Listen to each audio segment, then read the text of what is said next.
आज की कक्षा में हम पढ़ने जा रहे हैं आत्मनिर्भरता। आत्मनिर्भरता बालकृष्ण भट्ट के द्वारा लिखा हुआ है। आत्मनिर्भरता मतलब अपने पे विश्वास होना, अपने पे भरोसा होना। ठीक है, संसार में जिस व्यक्ति को अपने पे भरोसा नहीं होता वो दूसरे पे भरोसा कर ही नहीं सकता। जैसे अंग्रेजी में कहावत है, the best attire you can wear is confidence. तो ये कॉन्फिडेंस है जो आप पहन सकते हैं, सबसे बेहतरीन कपड़ा है देखा जाए तो। जिस आदमी के पास अपना बल हो वो सब बल से बड़ा है। देखिए क्या कहता है कहानी। आत्मनिर्भरता यानी कि अपने भरोसे पर रहना ऐसा श्रेष्ठ गुण है कि जिसके ना होने से पुरुष में पौरुषत्व का अभाव कहना अनुचित नहीं मालूम होता। तो ऐसा ये श्रेष्ठ गुण है जो अगर किसी के अंदर नहीं है तो ये मान के चलिए कि उसमें पौरुषत्व नहीं है, यानी कि जो गुण होना चाहिए, जो कैपेबिलिटी होना चाहिए, जो क्षमता होना चाहिए वो नहीं है, ऐसा माना जाएगा। जिनको अपने भरोसे का बल है वे जहां होंगे, अगर आपको अपने बल का भरोसा कि हाँ मैं कुछ तो ढंग का कर ही लूंगा, है ना, वे जहां होंगे जल में तुम्बी के समान सबके ऊपर रहेंगे। वो जल में भी ऊपर में ही रहेंगे, डूबेंगे नहीं। ठीक है, ऐसो ही के चरित्र पर लक्ष्य कर महाकवि भारवी ने कहा है कि तेज और प्रताप से संसार भर को अपने नीचे करते हुए ऊंची उमंग वाले दूसरों के द्वारा अपना वैभव नहीं बढ़ाना चाहते। जो लोग संसार में अपना नाम करना चाहते हैं खुद मेहनत करना पड़ता है, अपने पे बल होना चाहिए। आप दूसरों के बल पे, अब मान लीजिए विनायक कहीं लड़ने जाए, है ना, और उसके बाद बोले अपने दोस्त को मार उसको मार, तुम में क्या कैपेसिटी है वो दिखाओ, है ना। उससे थोड़ा बेहतरीन एग्जांपल खुशी हो सकती थी, दोनों खुशी हो सकती थी। और एक वहां पे, और मान लो एक दूसरे से इनका आत्मनिर्भर बल ना हो और किसी दूसरे खुशी उधर से तस्किया को लेके आए, आज तुम्हारा इसके साथ युद्ध करना है, उसके बल पे वो बोल रहे कि मेरे पास बहुत था। क्या ये सही है? नहीं, आपका अपना बल बहुत बड़ा बात है, तो अपना बल होना चाहिए। ठीक है, देखिए शारीरिक बल, कौन सा बल? शारीरिक बल, चतुरंगिनी सेना का बल, प्रभुता का बल, ऊंचे कुल में पैदा होने का बल, मित्रता का बल, मंत्र तंत्र का बल इत्यादि जितने बल हैं निज बाहुबल के आगे सब क्षीण हैं।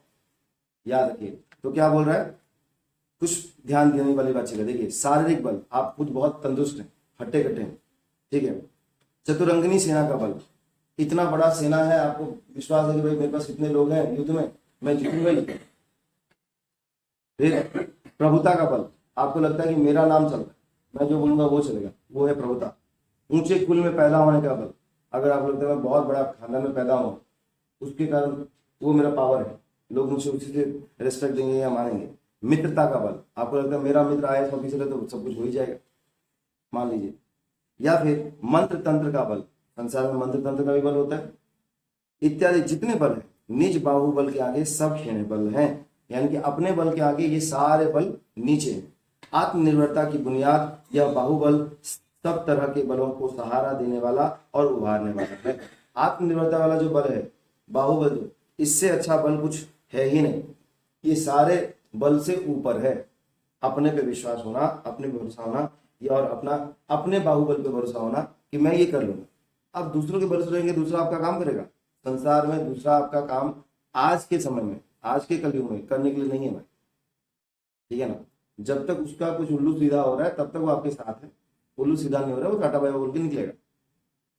देखिए यूरोप के देशों की जो इतनी उन्नति है तथा अमेरिका, जापान आदि जो इस समय मनुष्य जाति के सरताज हो रहे हैं, इसका यही कारण है कि उन देशों में लोग अपने भरोसे पर रहना या कोई काम करना अच्छी तरह जानते हैं। जितने भी देश हैं वो खुद अपना काम करना जानते हैं। हमारे यहाँ थोड़ा भी एक आदमी अमीर हो जाए तो वो कल से काम करने वाले भाई को रख लेगा, है ना। लेकिन अमेरिका में जाइए, आपको मिलेंगे ही नहीं। आपको खुद का घर का झाड़ू पोछा, फिर गाड़ी साफ करना, फिर सब चीज खुद करना पड़ेगा। अब ये कह रहे हैं, बालकृष्ण भट्ट साहब कह रहे हैं कि जितने अभी देश उन्नत हुआ है उसका कारण, मूल कारण यही है कि वहां के लोग अपने आप को उन्नत मानते हैं, अपना काम खुद करने पे विश्वास करते हैं। दूसरों के द्वारा कोई काम होगा उस पर उतना ज्यादा विश्वास नहीं है। हिंदुस्तान का जो सत्यानाश है इसका यही कारण है कि यहाँ के लोग अपने भरोसे पर रहना भूल ही गए हैं।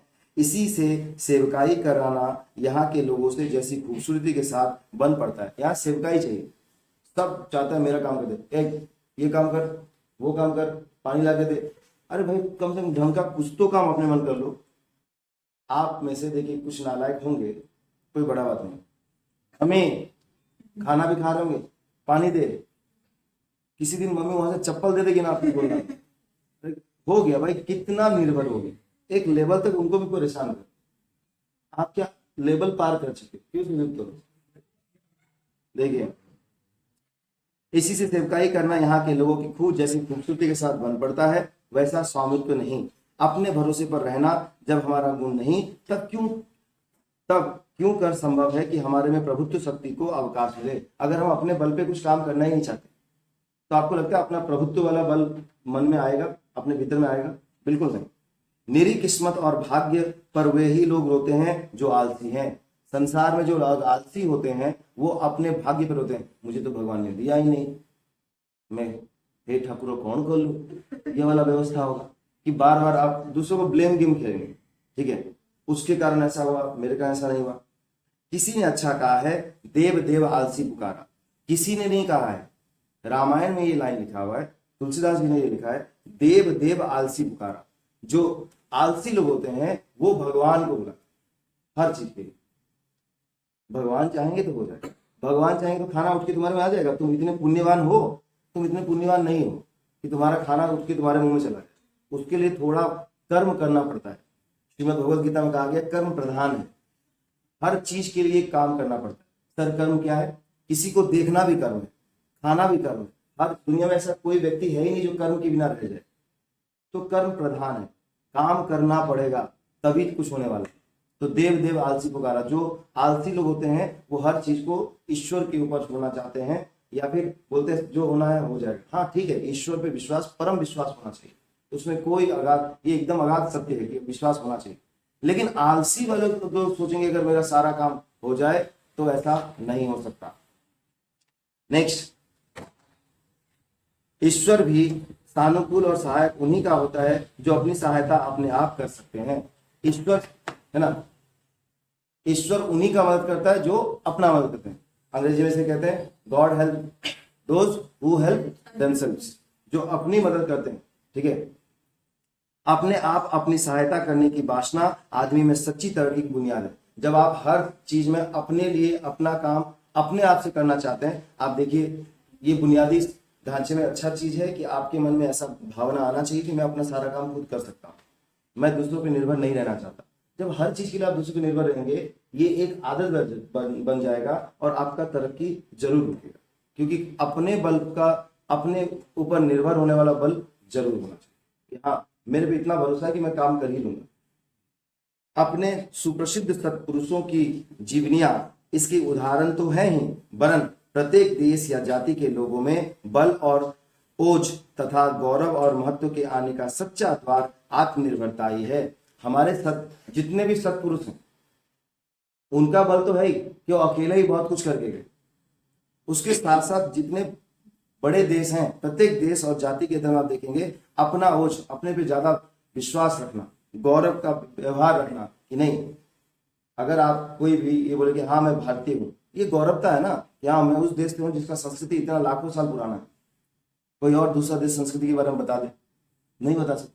तो आपका गौरव आपके साथ रहना चाहिए। महत्व के आने का सच्चा द्वार आत्मनिर्भरता है। अगर आपको आत्मनिर्भरता आपके अंदर है तो आप ये महत्व समझ सकते हैं कि सम्मान, अपना सम्मान आप कैसे समाज में बना सकते हैं। बहुधा देखने में आता है कि किसी काम के करने में बाहरी सहायता इतना लाभ नहीं पहुंचा सकती जितनी आत्मनिर्भरता। आप देखिए, आप किसी के बल पे उड़ रहे हैं, या कोई दो मुस्टंडे हैं उनके बल पे आप बोलते हैं हाँ मैं सब कुछ कर लूंगा। लेकिन अगर आप भीतर से कायर हैं, कमजोर हैं, डरते हैं किसी से, किसी व्यक्ति से, किसी कंडीशन से, किसी समय से, तो आपको डर धक धक धक धक आपका हार्ट बीट बढ़ाएगा और कुछ नहीं करेगा। इसका सीधा सा मतलब ये हुआ कि आत्मनिर्भरता का जिसके अंदर अभाव हो जाता है वो दूसरों के सामने आना ही नहीं चाहता, झुकना चाहता है और दूसरों के भरोसे कोई काम कराना चाहता है, खुद के भरोसे वो कुछ भी काम करना नहीं चाहता। समाज के बंधन में भी देखिए तो बहुत तरह के संशोधन सरकारी कानूनों के द्वारा वैसे नहीं हो सकते जैसे समाज के एक एक मनुष्य के अलग अलग अपने संशोधन अपने आप करने से हो सकते हैं।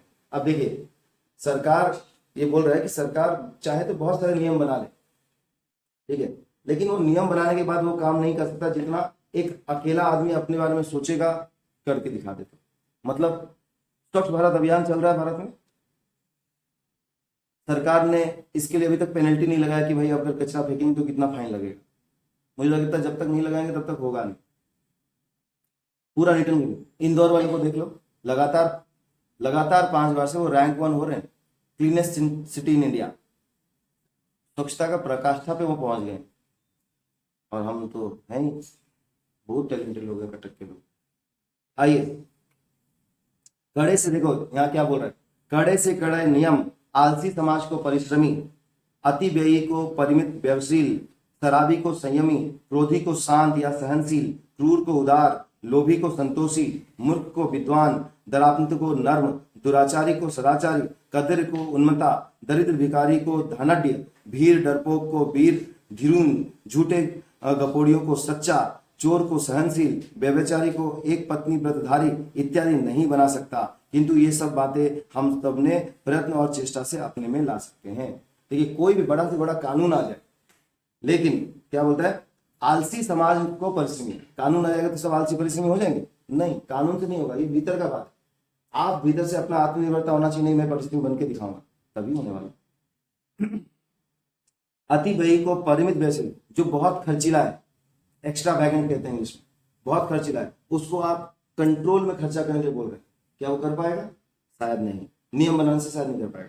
शराबी को संयमी, जो मधुआर है, शराबी है, आप उसको नहीं नियम बन गया है शराब नहीं पिएंगे, बिहार में नियम बन गया शराब नहीं चलेगा, तब भी शराब बिक्री होता है, लोग पकड़े जाते हैं, जेल के अंदर जाते हैं, ठीक है, फाइन भी है। लेकिन तो एक सेकंड, अगर समाज चाहता कि नहीं हमको नहीं पीना तो बंद हो जाता? नहीं हो जाता। किसी भी समाज को बढ़ाने में उसके व्यक्ति, उसके लोगों का योगदान होता है। नियम कानून का उतना योगदान नहीं हो सकता जितना हम सोचते हैं। नियम तो बनते हैं, लेकिन नियम को मानने वाले कितने? क्रोधी को शांत या सहनशील, क्रूर को उदार। तो क्रोधी को कैसे आप शांत कर सकते हैं? कोई नियम बन जाएगा तो जिसको क्रोध आता होगा वो शांत हो जाएगा, ठीक है। क्रूर को उदार, जो बहुत अत्याचार करने वाला है, ठीक है। संसार में मेरे हिसाब से सबसे बड़ा धर्म वो है जो किसी पे हिंसा ना करे, अहिंसावादी। हिंसा इन द सेंस आप किसी जानवर, पशु पक्षी इसको मारते हैं या खाने के लिए, जो भी हो, ठीक है, जो भी करते हैं, क्या ये सही है? ईश्वर ने आपको इसी के लिए भेजा था कि जाओ नीचे मटन चिकन खाना? अरे ईश्वर ने भक्ति के लिए भेजा था, समझ रहे हो? नहीं सर, सुबह 6 बजे ये सब नहीं समझ में आता। खैर, लोभी को संतोषी, जो बहुत लोभी है, हर चीज का उसे लोभ है, खाने का लोभ, पैसे का लोभ, जिस चीज का, कपड़े का लोभ। जो लोभी है वो संतोषी हो जाएगा कि जो मिला उसी में खुश हो जाए? नहीं। मूर्ख को विद्वान, नियम बनाने से कोई जो डम्बो है, जो मूर्ख है, वो विद्वान हो जाए? बिल्कुल नहीं। धरापंत को नर्म, जो बहुत घमंडी टाइप, वो नर्म बन जाएगा? धरपांध को नर्म, दुराचारी को सदाचारी, जो दुराचारी है, जो हमेशा दूसरे के साथ बुरा व्यवहार ही करता है, वो सदाचारी बनने वाला है? नियम से नहीं हो सकता। कदर को उन्मत्ता, दरिद्र भिखारी को धनाढ्य, जो भिखारी है उसको नियम बना के तुम अमीर बना लो। देखो क्या कंपैरिजन, बहुत सही। एक अच्छे राइटर का पहचान है इस लाइन, इस पैराग्राफ में दिख रहा है कि वो कितना अच्छा कंपैरिजन कर पा रहे हैं। तो दरिद्र भिखारी को धनाढ्य, भीरू डरपोक को वीर, धुरीन झूठे गपोड़ियों को सच्चा, जो झूठ बोलने वाले वो सच्चा बन सकते हैं? कभी नहीं। चोर को सहनशील, व्यभिचारी को एक पत्नी, जो व्यभिचारी है, जो मल्टीपल अकाउंट्स, समझ रहे हो ना, मतलब जो बहुत सारे रिलेशन रखता है, वो उसे अगर तुम बोलोगे कि नहीं तुम एक पत्नी व्रतधारी बन जाओ, वो नहीं बनेगा, ठीक है। किंतु ये सब बातें हम अपने ही प्रयत्न और चेष्टा से अपने में ला सकते हैं। लेकिन ये जो चेष्टा है ना, वो तभी होगा जब आपके मन में होगा कि नहीं मैं ऐसा बनना चाहता हूं, तभी होने वाला, वरना नहीं होने वाला। सच पूछो, जो जाति भी ऐसे ही सुधरे, एक एक अलग अलग अपने को सुधारे, तो जाति की जाति या समाज का समाज सुधर जाए।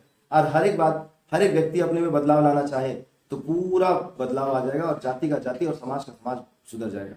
मान लीजिए पूरा हम जितने भी लोग हैं यहाँ पे, हम ये निश्चित कर लें कि नहीं, किसी भी हालत में हम रोड में कचरा नहीं करें और किसी को करने नहीं देंगे। देखेंगे कैसे रोड साफ नहीं होता है। लेकिन हमने माना कि हाँ ये सरकार का काम है, सरकार करेगा, तब तो डेली कचरा होगा, भर भर के होगा।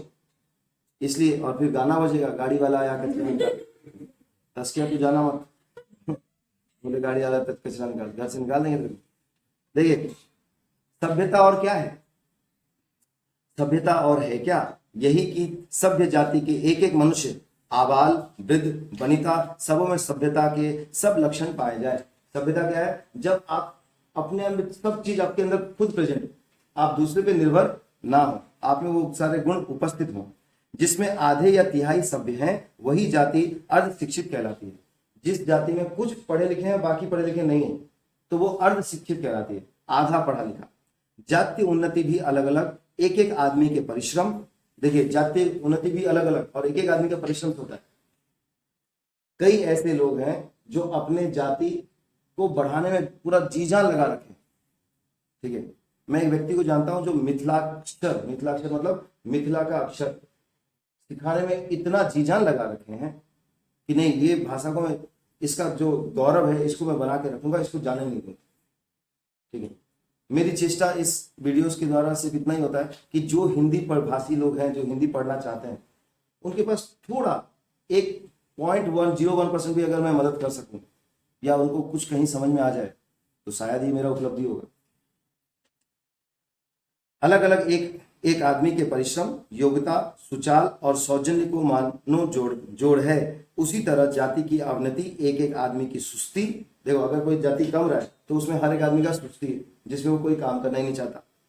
कमीनापन, वाह, नीची प्रगति, ठीक है, स्वार्थपरता, कमीनापन है, नीची प्रगति है यानी, और स्वार्थपरता सिर्फ अपने बारे में सोचना, और भांति भांति की बुराइयों का बड़ा जोर है। इन्हीं गुणों और अवगुणों को जाति धर्म के नाम से भी पुकारते हैं लोग। इसी हिसाब से तो लोगों में बांटा भेदभाव करते हैं। जैसे सिखों में वीरता और जंगली जातियों में लुटेरा। सिख वीर के माने जाते हैं कि वो बहुत वीर पुरुष हैं, और जो जनजातियां हैं उनमें लुटेरापन।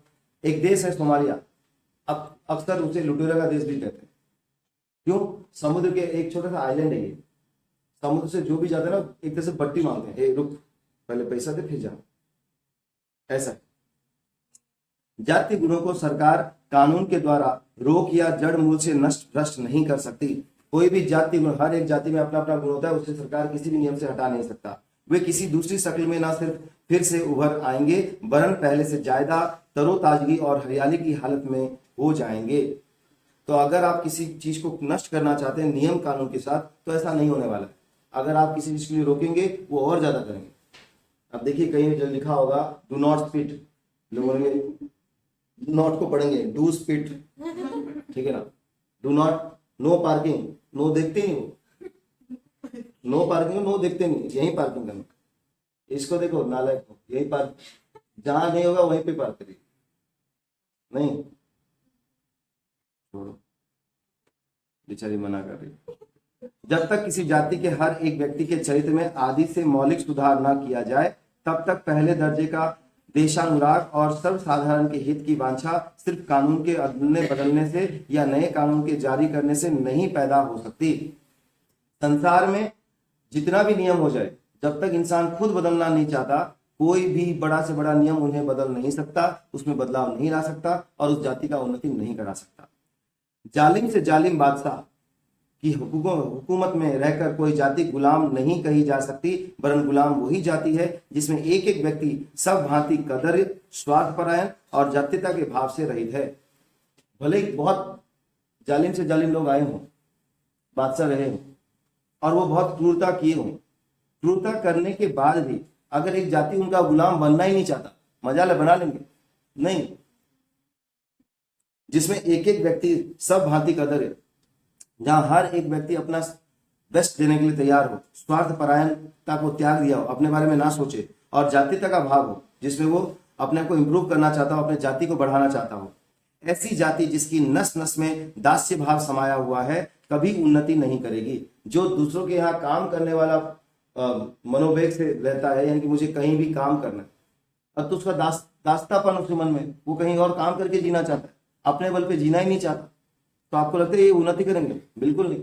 आप ये नहीं सोचते कि संसार में जब तक हूं तब तक मैं दूसरों से उधार लेके दूसरा देश हमें फंडिंग करे तभी हम चलेंगे, ऐसा नहीं होता। हम अपने बल पे, अगर अपने बल पे हैं तभी हम अब वर्ल्ड के रैंक 5 इकोनॉमी में हैं, नहीं तो नहीं होते। अगर हम अपने देश में मैन्युफैक्चरिंग नहीं करते, नहीं बनाते, तो क्या हम हो सकते थे इस जगह पर? तो आत्मनिर्भरता होना चाहिए,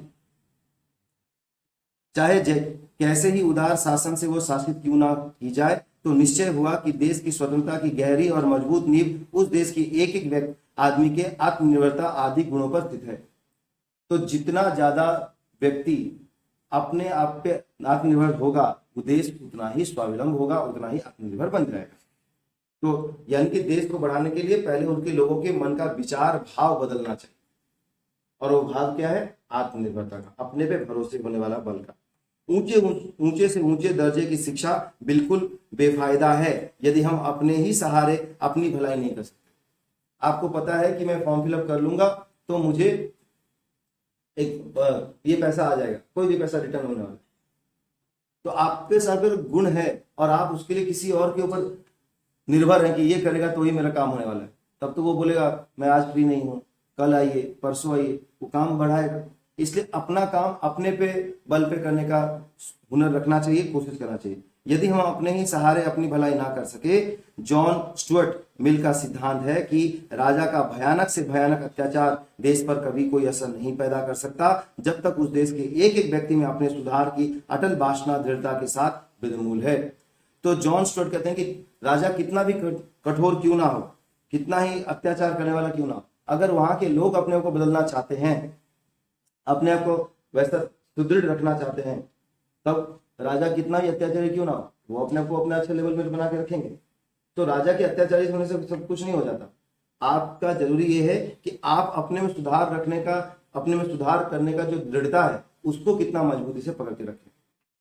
पुराने लोगों से जो चूक और गलती बन पड़ी है उसी का परिणाम वर्तमान समय में हम लोग भुगतते रहे हैं। उसी को चाहे जिस नाम से पुकारिए, यथा जातीयता का भाव जाता रहा, रुका नहीं है, आपस की सहानुभूति नहीं है, इत्यादि। आप कटक में बहुत सहानुभूति, कई ऐसे जगह आपको देखने को मिलेगा जहां सहानुभूति का घोर अभाव। आप थोड़ा बड़े शहरों में चले जाइए, किसी से पूछिए भैया ये सब पता कौन है, वो फिल्म में सिनेमा में इतना देख रखे हैं कि पता पूछने वाला किडनैपर ही होगा ठीक है, या परेशान करने वाला ही होगा। तो इस तरह से मनोवैज्ञानिक स्थिति पे वो उतना मदद करने के लिए तैयार नहीं। छोटे शहरों में लोग तैयार हो जाते। उसी को चाहे जिस नाम से पुकारिए, यथा जातीयता का भाव जाता रहा, यहाँ जाति का भाव जा चुका है लोगों में, रुका नहीं है, आपस की सहानुभूति नहीं है, इत्यादि।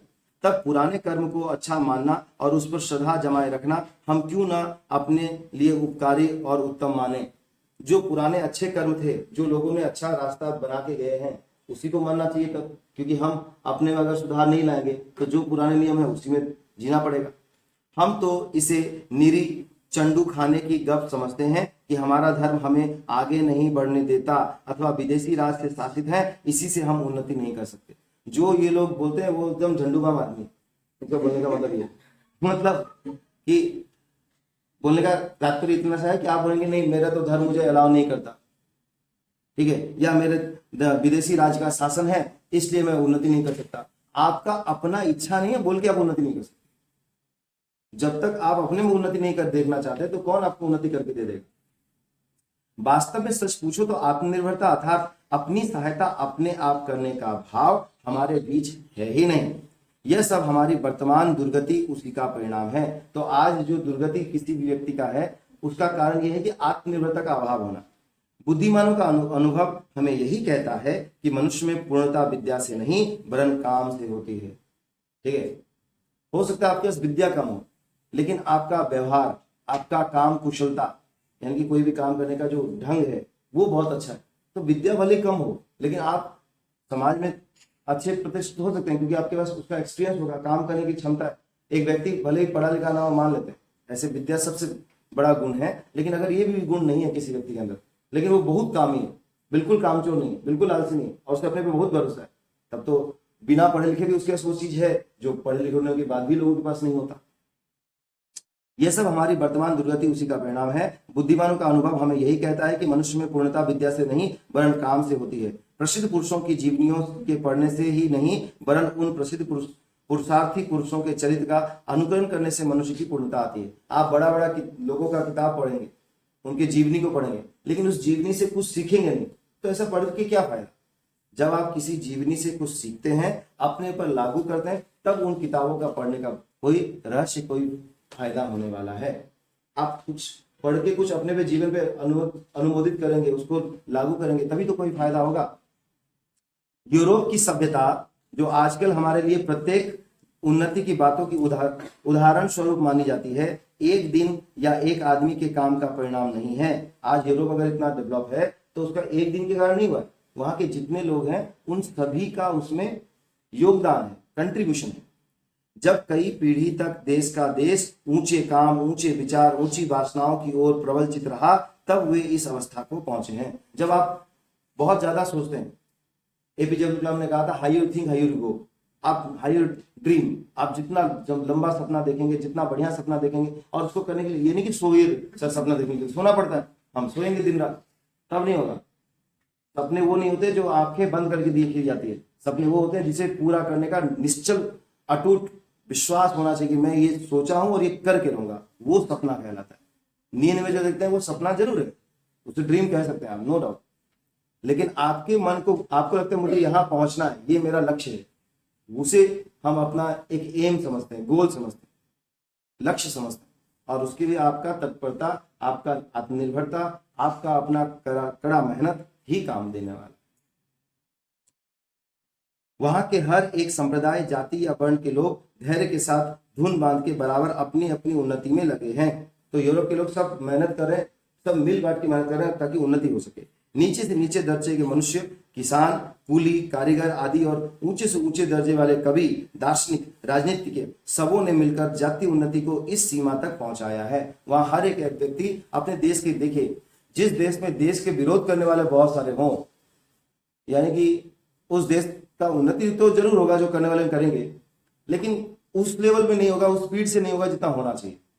भारत में इतने विरोधी हैं, मैं किसी पर्टिकुलर व्यक्ति का नाम नहीं ले रहा, लेकिन इतने विरोध करने वाले हैं हर चीज में। इसका भी एक कारण है कि जिस गति से हमें आगे बढ़ना चाहिए उस गति से नहीं, देश के लिए भी इसमें लोगों के मन में भेदभाव आ जाता है। सबसे पहले देश, उससे पहले कुछ भी नहीं होना चाहिए। और अगर आपके लिए देश से पहले कुछ है, कोई भी चीज, तो आप सही नागरिक नहीं है इस देश के। सही नागरिक वो है जिसके लिए पहला प्रायोरिटी, पहला चीज होना चाहिए कि वो देश को कैसे आगे बढ़ाता है, देश के लिए क्या सोचता है। एक ने एक बात को आरंभ कर उसका ढांचा खड़ा कर दिया, दूसरे ने उसे ढांचे को पर आरूढ़ रहकर दर्जा बढ़ाया। देखिए अच्छा देश कैसे बढ़ता है, एक ने सोचा, दूसरे ने उसे इंप्लीमेंट किया और बात मैंने कि उसको लागू कराया और फिर उसके बाद आगे बढ़ाया। इसी तरह कर्म से कई पीढ़ी के उपरांत वह बात जिसका केवल ढांचा खड़ा किया कर दिया, दूसरे ने उसी ढांचे पर आरूढ़ रहकर दर्जा बढ़ाया।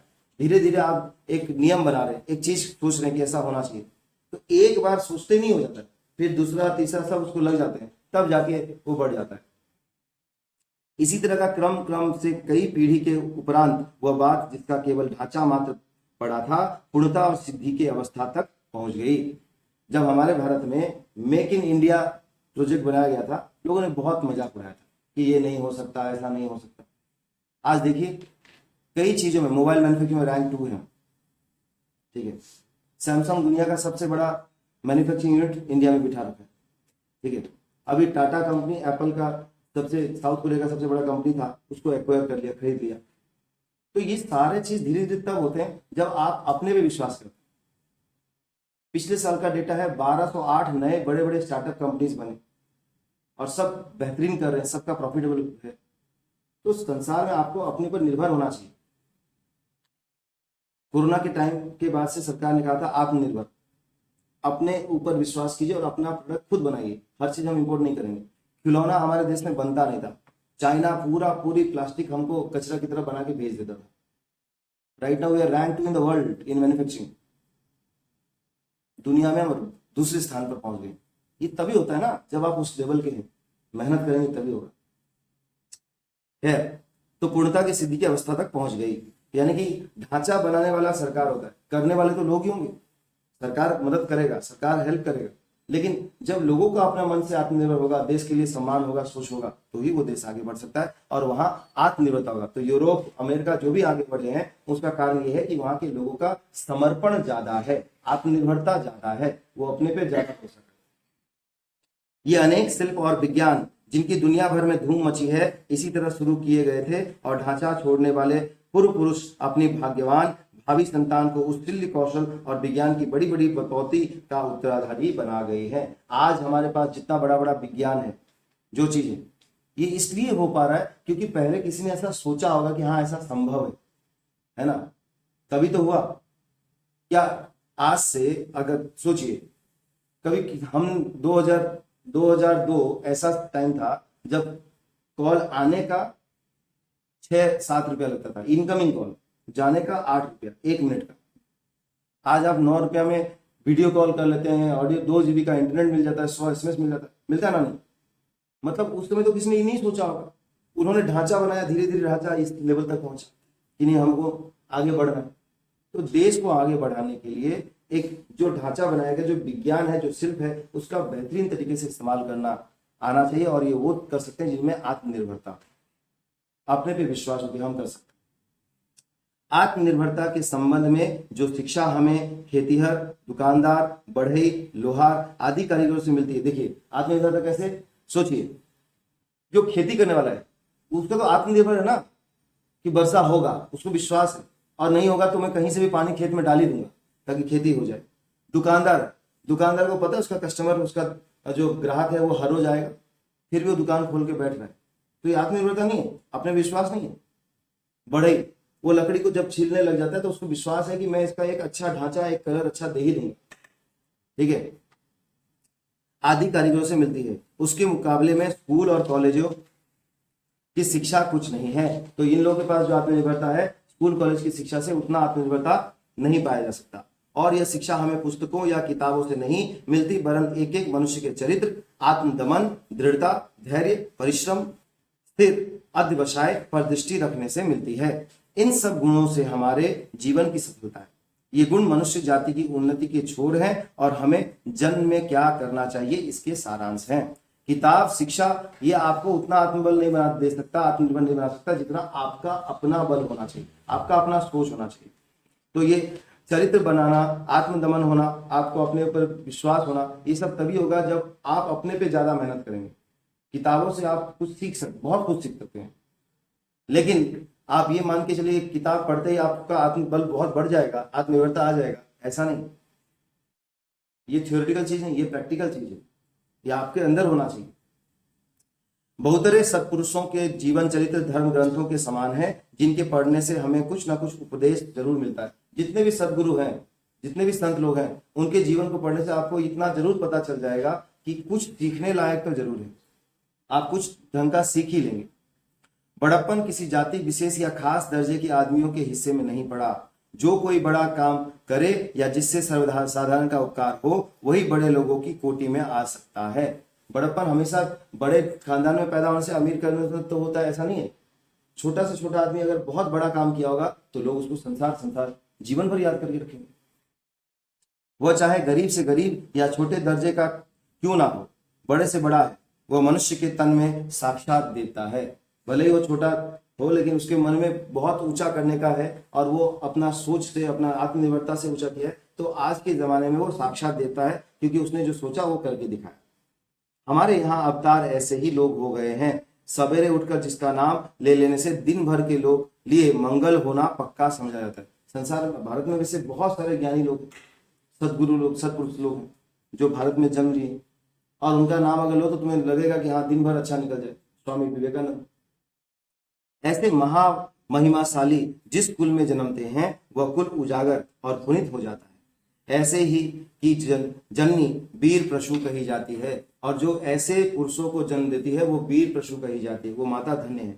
पुरुष सिंह ऐसा एक पुत्र अच्छा, गीदड़ों का विशेषता वाले 100 पुत्र भी किस काम के। अगर किसी के 100 पुत्र हैं कोई फायदा नहीं, लेकिन एक वीर पुत्र है तो फायदा है। तारे बहुत चमकते हैं, लेकिन रोशनी तो चांद से ही होगा ना। अगर सितारे इतना चमकेंगे कि उससे तुम थोड़ा कुछ पढ़ लो, पढ़ोगे? पॉसिबल है? कुछ देख लोगे? नहीं। चांद की रोशनी में लोग आज भी गांव में एक जगह से दूसरी जगह चले जाते हैं, अगर वहां रोशनी की व्यवस्था नहीं है, बीच में अगर जंगल आ गया, तो पूर्णिमा के दिन का ये व्यवस्था हो सकता है। आज के टाइम, धन्यवाद।